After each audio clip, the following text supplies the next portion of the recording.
ഈ ഉപമയും പറഞ്ഞു. ഒരുത്തന് തൻ്റെ മുന്തിരിത്തോട്ടത്തിൽ നട്ടിരുന്ന ഒരു അത്തിവൃക്ഷം ഉണ്ടായിരുന്നു. അവൻ അതിൽ ഫലം തിരഞ്ഞു വന്നു, കണ്ടില്ല താനും. അവൻ തോട്ടക്കാരനോട്, ഞാനിപ്പോൾ 3 സംവത്സരമായി ഈ അത്തിയിൽ ഫലം തിരഞ്ഞു വരുന്നു, കാണുന്നില്ല താനും. അതിനെ വെട്ടിക്കളക, അത് നിലത്തെ നിഷ്ഫലമാക്കുന്നത് എന്തിന് എന്ന് പറഞ്ഞു. അതിന് അവൻ, കർത്താവേ, ഞാൻ അതിനെ ചുറ്റും കിളച്ച് വളം ഇടുവോളം ഈ ആണ്ടും കൂടെ നിൽക്കട്ടെ, മേലാൽ കായ്ച്ചില്ലെങ്കിലോ? ഇല്ലെങ്കിൽ വെട്ടിക്കളയാം എന്ന് ഉത്തരം പറഞ്ഞു. ലൂക്കോസ് സുവിശേഷം 13:6 മുതൽ 9 വരെയുള്ള വാക്യങ്ങൾ. നാം വൃക്ഷങ്ങൾ നടുന്നത് മിക്കവാറും ഭവനത്തിൻ്റെ അതിരിന് സമീപമായിരിക്കും. യേശു നാം ആകുന്ന വൃക്ഷത്തെ നട്ടിരിക്കുന്നത് ഏറ്റവും പ്രാധാന്യമുള്ള സ്ഥലത്താണ്. യേശു നമ്മെ ജനിപ്പിച്ചത് യോഗ്യരായ മാതാപിതാക്കളിൽ നിന്നാകാം. സകലവിധ അനുഗ്രഹങ്ങളും ദൈവം നൽകി. അത്തിക്ക് ആവശ്യത്തിൽ കവിഞ്ഞ വെള്ളവും വളവും നൽകി. നമ്മെ വെട്ടിക്കളയാതെ ബാല്യത്തിലും യൗവനത്തിലും വാർദ്ധക്യത്തിലും സംരക്ഷിച്ചു കൊണ്ടിരിക്കുന്നു. ഈ കാലഘട്ടത്തിൽ ഏതിലെങ്കിലും ഫലം കായ്ക്കുവാൻ കഴിഞ്ഞുവോ? യജമാനൻ ഫലമന്വേഷിച്ചു വരുമ്പോൾ യാതൊരു ഫലവും കാണുന്നില്ല. എന്നാൽ അത്തിയെ ഏറെ സ്നേഹിക്കുന്ന യേശുവിൻ്റെ കാരുണ്യം ആ അത്തിയുടെ ആയുസ്സിനെ ദീർഘിപ്പിക്കുന്നതാണ്. 1 വർഷം കൂടി നിർത്തിയാൽ ഫലം കായ്ച്ചില്ലെങ്കിലോ എന്ന് കരുതി അതിനെ നശിപ്പിക്കാതെ വീണ്ടും മണ്ണെല്ലാം കിളച്ച് കുറേ കൂടി വെള്ളവും വളവും തരികയാണ്.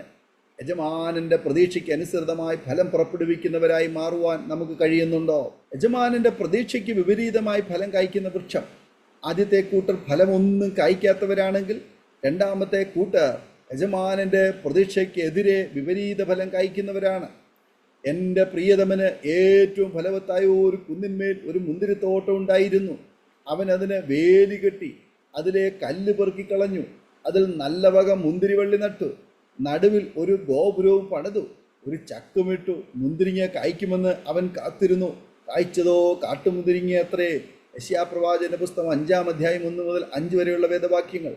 യഹോവ ഇസ്രായേലിനെ തേനും പാല് പൊഴുകുന്ന കനാനിൽ നല്ല മുന്തിരി വൃക്ഷമായിട്ടാണ് നട്ടത്. എന്നാൽ കായ്ച്ചതോ കാട്ടുമുന്തിരി. അപ്പോൾ യജമാനൻ എന്തു ചെയ്യും? ആകയാൽ വരുവീൻ, ഞാൻ എൻ്റെ മുന്തിരിത്തോട്ടത്തോട് എന്തു ചെയ്യും എന്ന് നിങ്ങളോട് അറിയിക്കാം. ഞാൻ അതിൻ്റെ വേലി പൊളിച്ചു കളയും, അത് തിന്നു പോകും. ഞാൻ അതിൻ്റെ മതിൽ ഇടിച്ചു കളയും, അത് ചവിട്ടി മതിച്ചു പോകും. ഞാൻ അതിനെ ശൂന്യമാക്കും, അത് വള്ളിത്തല മുറിക്കാതെയും കിളയ്ക്കാതെയും ഇരിക്കും. പറക്കാരെയും മുള്ളും അതിൽ മുളയ്ക്കും. അതിൽ മഴ പെയ്യരുതെന്ന് ഞാൻ മേഘങ്ങളോട് കൽപ്പിക്കും. യെശയ്യാപ്രവാചകന്റെ പുസ്തകം 5-ാം അധ്യായം 1-2 വേദഭാഗങ്ങൾ. ദൈവം നമുക്ക് ചുറ്റും ഒരു വേലി കെട്ടിയിട്ടുണ്ട്. ദൈവത്തിൻ്റെ അനുവാദം കൂടാതെ ആർക്കും ആ വേലി പൊളിച്ചു കളയുവാൻ സാധ്യമല്ല.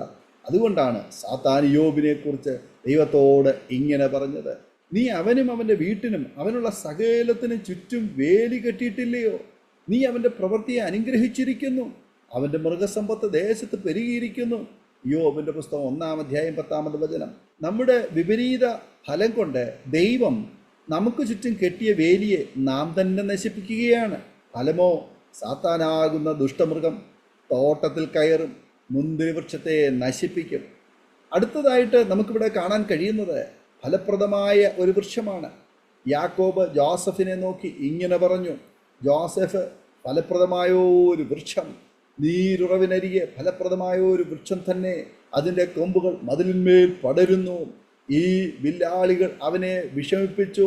അവർ എയ്തു, അവനോട് പൊരുതു. അവൻ്റെ വില്ല് ഉറപ്പോടെ നിന്നു. അവൻ്റെ ഭുജം യാക്കോബിൻ വല്ലഭൻ്റെ കൈയാൽ ബലപ്പെട്ടു.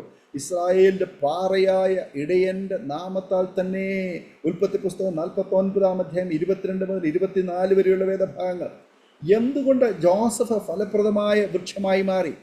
ഒട്ടക്കിണർ, അടിമത്വം, നിന്ന, അപരാധം, കാരാഗ്രഹം എന്നിവ നേരിട്ടപ്പോൾ പാറയാകുന്ന കർത്താവിൽ ആശ്രയിച്ചു. മാത്രമല്ല, കർത്താവിൻ്റെ പരിശുദ്ധാത്മാവാകുന്ന നീരുറവിനരികെ ആ വൃക്ഷം നടപ്പെട്ടു. അതിനാൽ ഒരു കാറ്റിനും കൊടുങ്കാറ്റിനും ആ വൃക്ഷത്തെ വീഴ്ത്തുവാൻ സാധിച്ചില്ല. ശത്രുവാകുന്ന വില്ലാളികൾ അവനെ എയ്തു, എന്നാൽ അവൻ്റെ വില്ല് ഉറച്ചു നിന്നു. ജോസഫാകുന്ന വൃക്ഷം നീരുറവയ്ക്കരികെ നഷ്ടപ്പെട്ടു. അതിൻ്റെ കൊമ്പുകൾ തഴച്ചു വളർന്നു. ആ കൊമ്പുകൾ അനേകർക്ക് തണലായി. ആ വൃക്ഷം അനേകർക്ക് ഫലം കൊടുത്തു. പ്രിയമുള്ളവരെ, നാം ഏത് തരത്തിലുള്ള വൃക്ഷമാണ്? സ്വയം ഒന്ന് നമുക്ക് പരിശോധിക്കാം. നഷ്ടപ്പെട്ടത് വളരെ യോഗ്യതയുള്ള സ്ഥലത്തായിരുന്നില്ലേ? ഫലം കായ്ക്കുവാൻ കഴിഞ്ഞുവോ? ജീവിതത്തിൽ വെള്ളവും വളവുമാകുന്ന അനുഗ്രഹങ്ങൾ തമ്പുരാൻ തന്നില്ലേ? ചുറ്റും വേലികെട്ടി സംരക്ഷിച്ചില്ലേ? കാട്ടുമുന്തിരിയാണോ കായ്ച്ചത്? അതോ ജോസഫിനെ പോലെ ഫലപ്രദമായ വൃക്ഷമാണോ നമ്മൾ? നാമാകുന്ന വൃക്ഷത്തെ പരിശുദ്ധാത്മാവാകുന്ന ആറ്റരികത്ത് നടാം. നീതി സൂര്യനായ യേശുവിൻ്റെ വെളിച്ചമേറ്റ് തഴച്ച് 30, 60, 100 മേനി ഫലം കായ്ക്കുന്നവരായി മാറാം. അങ്ങനെയുള്ളവരാണ് ഭാഗ്യവാന്മാർ.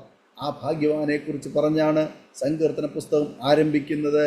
അവൻ ആറ്റരികത്ത് നട്ടിരിക്കുന്നതും തക്ക കാലത്ത് ഫലം കായ്ക്കുന്നതും ഇല വാടാത്തതുമായ വൃക്ഷം പോലെ ഇരിക്കും. അവൻ ചെയ്യുന്നതൊക്കെയും സാധിക്കും. ഈ വചനങ്ങളാൽ ദൈവം നമ്മെ അനുഗ്രഹിക്കുമാറാകട്ടെ. ആമേൻ. ഓർമ്മയുടെ മനോരഥത്തിൽ മായാത്ത ഓർമ്മയ്ക്കായി അരോമ മാട്രിമോണിയിൽ നിന്നും ജീവിത പങ്കാളിയെ കണ്ടെത്തൂ. നിങ്ങൾ ഒരു ക്രിസ്തീയ ജീവിത പങ്കാളിയെ അന്വേഷിക്കുകയാണോ?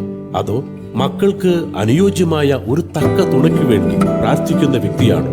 എങ്കിൽ അരോമ മാട്രിമോണി നിങ്ങൾക്ക് വേണ്ടിയാണ്. ഇന്നു തന്നെ സൗജന്യമായി രജിസ്റ്റർ ചെയ്യൂ. അരോമ മാട്രിമോണിയുടെ പ്രത്യേകതകൾ: രജിസ്ട്രേഷൻ തികച്ചും സൗജന്യം. ലോകത്തെവിടെയുമുള്ള അനുയോജ്യമായ ക്രിസ്തീയ ജീവിത പങ്കാളിയെ തിരഞ്ഞെടുക്കാം. വിവാഹം നടക്കുന്നതുവരെ സർവീസ് ലഭിക്കുന്നു. ഏറ്റവും ചെറിയ പാക്കേജുകളും തിരഞ്ഞെടുക്കാം.